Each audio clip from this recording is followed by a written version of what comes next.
Every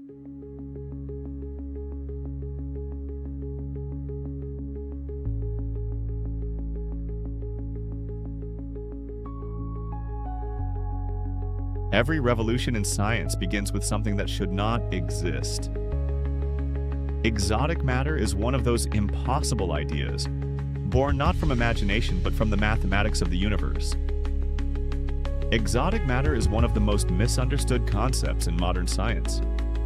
Popular culture often portrays it as a mysterious black liquid, capable of opening portals, bending reality, or enabling time travel. In theoretical physics, however, the term has a far more precise meaning, rooted in Einstein's theory of general relativity, quantum field theory, and the mathematics of spacetime. This chapter traces the intellectual journey from the earliest ideas about matter in ancient philosophy to the modern concept of exotic matter, showing how advances in physics gradually transformed our understanding of reality. Along the way, we distinguish carefully between established scientific knowledge, active areas of research, and fictional interpretations found in works such as Stranger Things and Dark.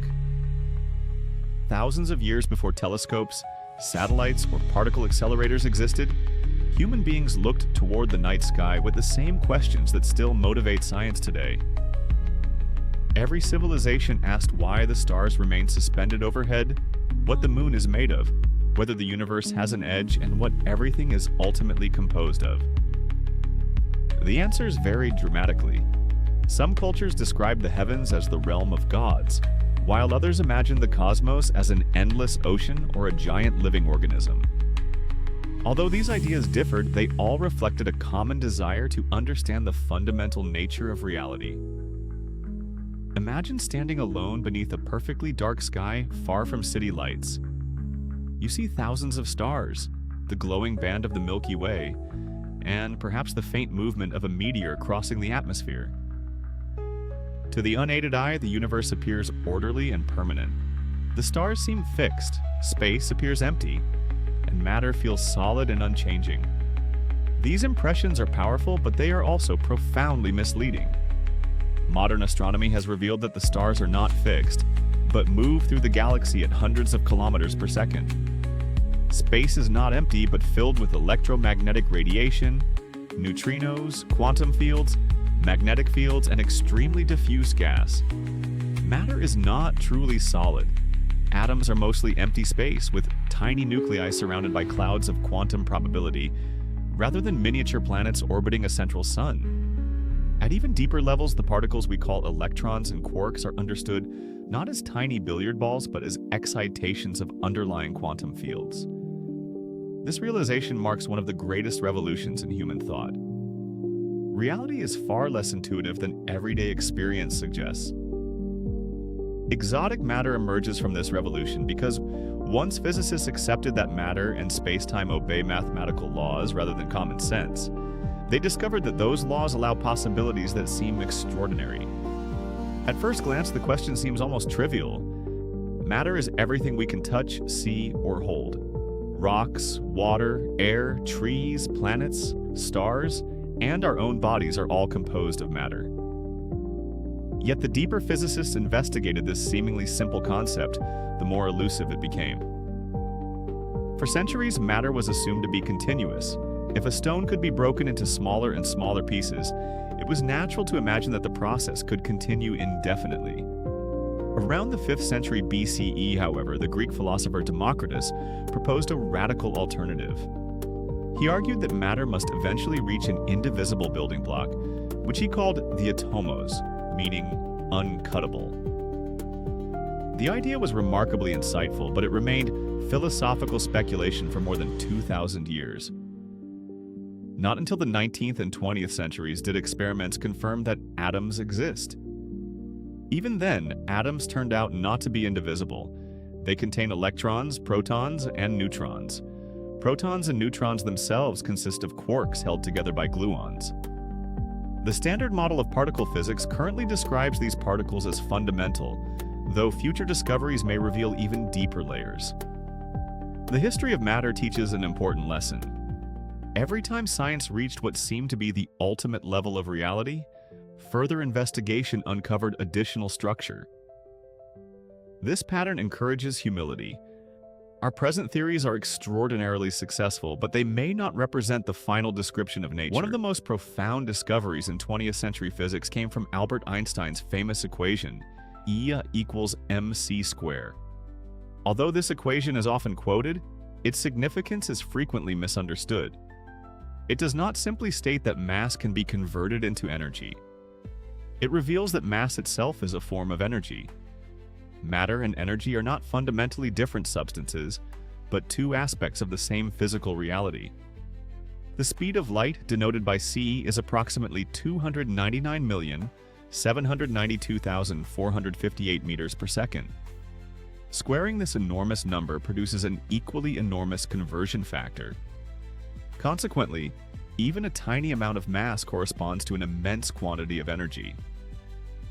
1 gram of matter, if converted completely into energy, would release roughly the same amount of energy as tens of thousands of tons of TNT. This equivalence powers the stars. In the sun's core, hydrogen nuclei fuse into helium. The resulting helium nucleus has slightly less mass than the combined mass of the original hydrogen nuclei. The missing mass is released as energy, which eventually reaches Earth as sunlight. Every sunrise is therefore a visible reminder that matter and energy are interchangeable. The realization that matter can become energy also raises a fascinating question. If positive energy can exist, could negative energy exist as well? This question lies at the heart of exotic matter. One of the most difficult ideas in modern physics is that particles may not be the deepest constituents of nature. According to quantum field theory, every elementary particle corresponds to a field that permeates all of space. An analogy can help. Imagine the surface of a calm lake. The water exists everywhere across the lake, even when no waves are present. If a stone is thrown into the water, ripples appear. The ripples are not separate objects from the water. They are disturbances of the water itself. Quantum fields behave in a somewhat similar way. The electron field fills the universe. What we call an electron is a localized excitation of that field. The photon is an excitation of the electromagnetic field. Quarks arise from quark fields and gluons from gluon fields. Empty space is therefore not truly empty. Even a perfect vacuum contains these fields in their lowest energy states. This picture changes our understanding of reality. Space is not a passive stage on which particles move. Instead, space is an active medium filled with physical fields capable of fluctuating, interacting, and exchanging energy. The vacuum, therefore, is not nothing. It is the lowest energy configuration of an extraordinarily rich physical system. Everyday intuition suggests that removing all matter from a box would leave absolutely nothing behind. Quantum mechanics rejects this conclusion. Even in a perfect vacuum, quantum fields cannot remain completely motionless because of the Heisenberg uncertainty principle. As a consequence, tiny fluctuations constantly occur. Particle-antiparticle pairs may appear and disappear on extremely short timescales, a phenomenon often described using the language of virtual particles. While this picture is a simplification of the underlying mathematics, it captures an essential idea. The vacuum possesses structure and measurable physical effects. One of the best-known demonstrations is the Casimir effect. When two conducting plates are placed extremely close together in a vacuum, the allowed quantum fluctuations between the plates differ from those outside. This imbalance produces a measurable attractive force. The effect has been confirmed experimentally and is an example of how quantum vacuum energy influences the physical world. The Casimir effect does not mean that the vacuum can easily power machines or create portals. It does, however, demonstrate that the vacuum is an active participant in physics rather than empty nothingness. By the early 20th century, Einstein's general theory of relativity had transformed gravity from a force into the geometry of spacetime. Massive objects tell spacetime how to curve, and curved spacetime tells matter how to move.